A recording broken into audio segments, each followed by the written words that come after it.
Hello everyone, welcome to Cyberscoop TV. Greg Otto, your managing editor here. We're coming to you from the 2017 Black Hat Conference, and I'm talking with Prakash Linga, CTO of Vera Security.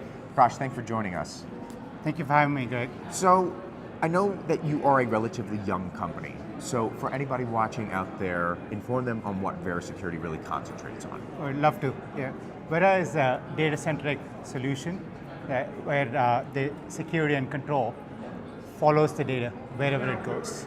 Right? So it's always on security, and the best part is that the end user experience is as seamless as it can get for the good guys. Right? When the data falls into the wrong hands, it's equivalent to a brick. It's AES 256 strongly encrypted.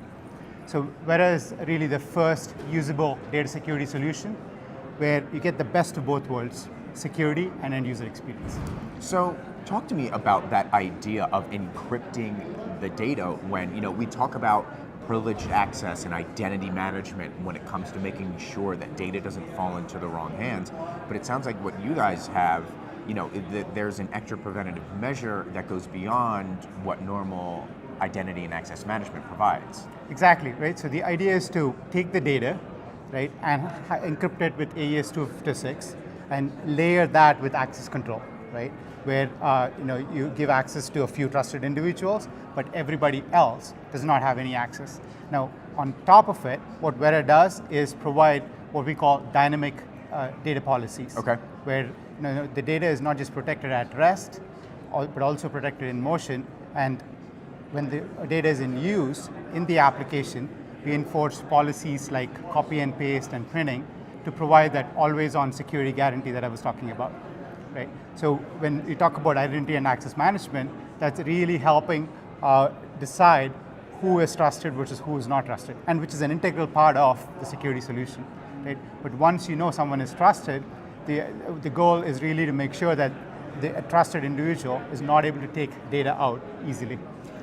So we're seeing a lot of attacks lately where I like to call them basically extortion attacks, where a threat actor says to an organization, we have your data and you need to do X, Y, and Z before we give you that data back. Talk to me about what organizations can do to prepare for that type of attack or adapt to that threat actor possibly going after their data in that unique way. Yeah, that's a great question, right? So it's a lot of it comes down to making sure that the data is always available, right? Many times it comes down to having backup of data so that then you're completely indemnified, or you can, this attack is not really relevant. Guess what? You could go back to the most recent backup copy you have, right? Right. And equally important is to educate users about basic security practices, right? Whether it's phishing attacks or other different ways for these ransomwares to get in, right? And that's another way to prevent the attack in the first place. Whereas the backup is more a defensive position, where in the worst case, if they do get compromised, they're able to recover the data, right? And there's other things that you can do around having alerts when you suddenly see a whole bunch of information getting encrypted or getting modified in a really short time. Guess what?